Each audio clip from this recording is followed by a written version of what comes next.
You tread another mile through the tough, reedy grasses that keep these rocky hills green.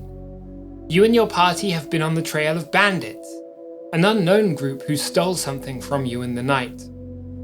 Here you come to a clear pool and stop to refill your canteens. But taking your rest, you spot a small cave at the top of the gully. I've been working on this scenario for a few weeks now, on and off. I lost my job, and I've been making lots of art to get through it. In this cave lives a den of kobolds, and as you walk up the gully, one of them is watching from the top of this bluff. A perceptive character might have spotted them, but as you did not, the shadowy figure darts away unseen behind the rocks. The entrance to the cave is wide, and cart ruts are worn lightly into the dirt. You conclude from a cursory examination that somebody lives here. If that wasn't enough evidence though, you could light up a torch and move inside the cave. Within, you quickly discover evidence of life.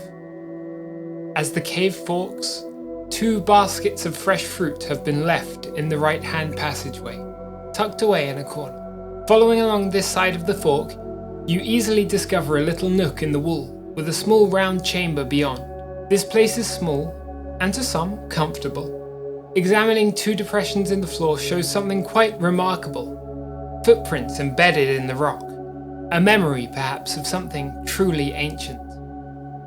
A sturdy lute is propped up against the wall, and strumming it reveals that it is in tune. This chamber has religious significance to the kobolds. Here they sit together and tell stories. The shaman stands in the footprints and leads rituals that no outsider has seen.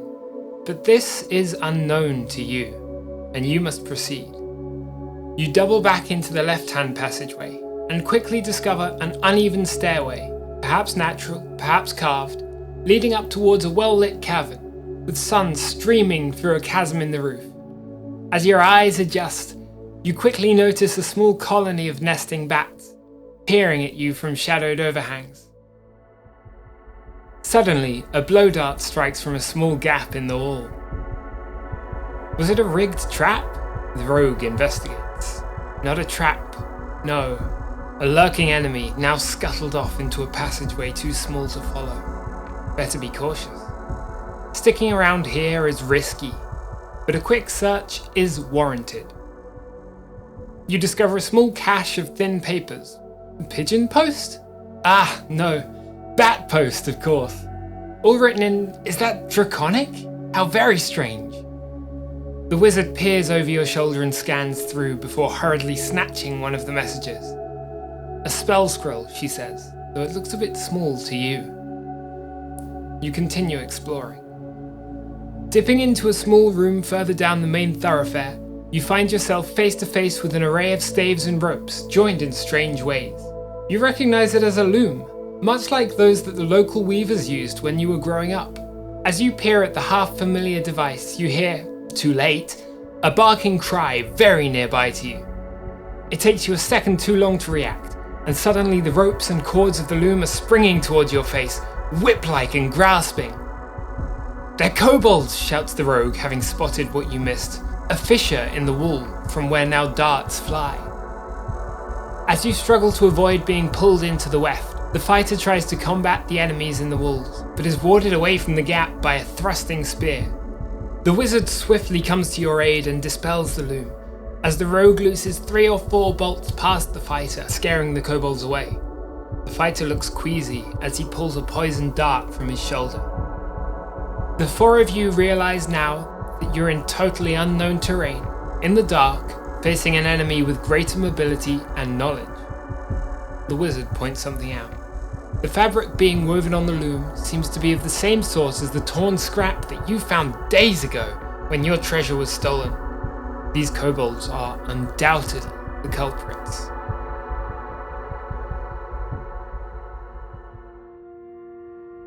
You decide not to venture into a dark chamber from where an odd smell emanates. A good thing too, you would have found little of value beyond mushrooms, and danger of a similar sort if the barking shaman had had his way.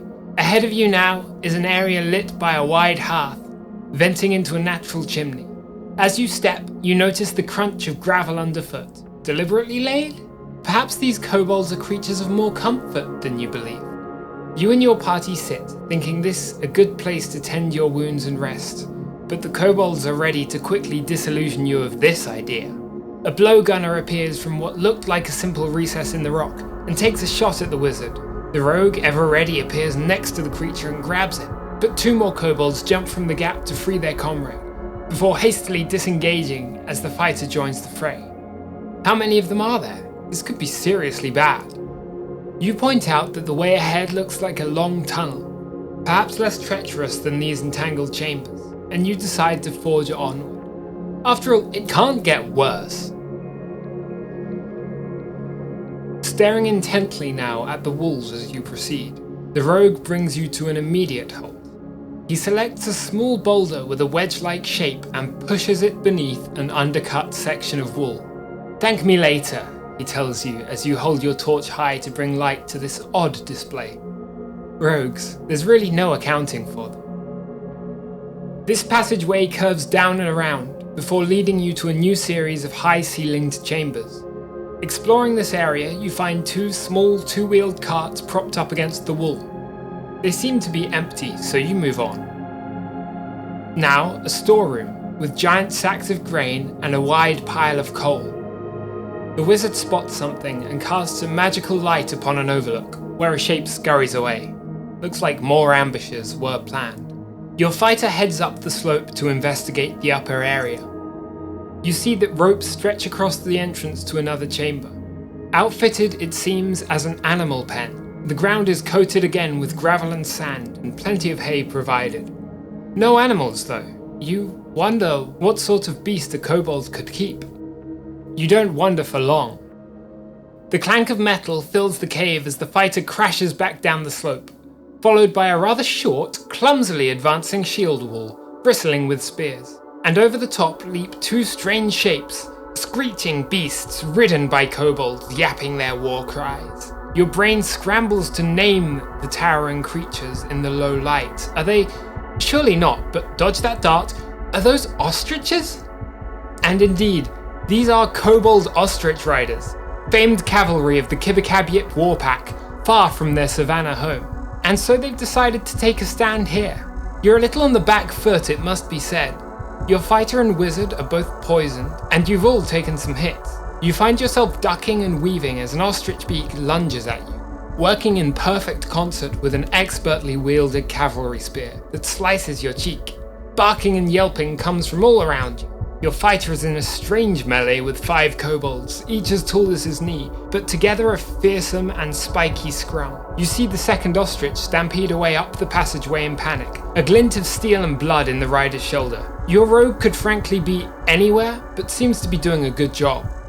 Fog erupts as the shaman chants at the back of the room, and you briefly find yourself isolated in the orange torchlit mist before your wizard pulls enough air from somewhere to disperse it. The ground seems to grow spikes in response, and now she's launching ice spikes haphazardly at head height. The wonders of wizards. The brawl doesn't last long, but it is brutal. The rogue appears to free you from your protracted duel, and together you drive the second ostrich away. You rush to assist the fighter, and without quite such a numbers advantage, the scrum falters and the kobolds rout, fleeing in all directions. As the rogue begins to pursue, the shaman delivers a final spell to hold him in place and calls out, "Stop! You win! I surrender to you." You see the kobolds disappear into the wall and up the slope, before the spell is dropped, and the shaman marches his tiny legs down the slope towards you. In the end, the shaman sheepishly agreed to return your stolen treasure, along with what few other goods he had to negotiate with to buy your peaceful exit. You suspected that more chambers were concealed within, accessible only through tunnels which you could not make use of without incredible difficulty and danger, and you saw little point in trying to assault this second layer of the natural fortress. The shaman then revealed a convenient plot hook, a place for you to go next, which, after all, was what you really wanted. You left satisfied, and you remembered, of course, to thank the GM. I made this scenario for you to use at your table. It's a very usable dungeon for low-level play, with 3 pages of broadly system-agnostic descriptions and aids. The idea is that the kobolds work to bait and drain resources from the party before the final fight.